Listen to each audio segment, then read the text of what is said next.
மருந்து என்ன செய்யும்? அடப்பிலே, நான் மருந்து இல்லாமல் சரியாகிடுவேன்.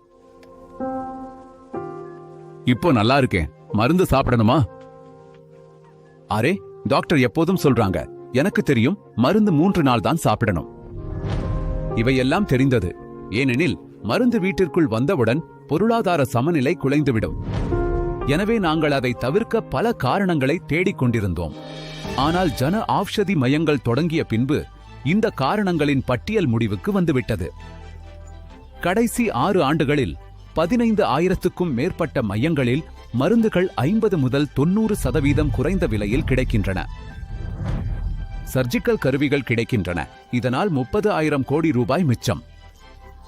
இந்தியாவின் பல பகுதிகளில் உள்ள பிரதம மந்திரி ஜன் ஆவ்ஷதி மையங்கள் எங்கள் அரசின் பரிவையும் மக்களின் நலனுக்காக செயல்படுவதையும் நிரூபிக்கின்றன.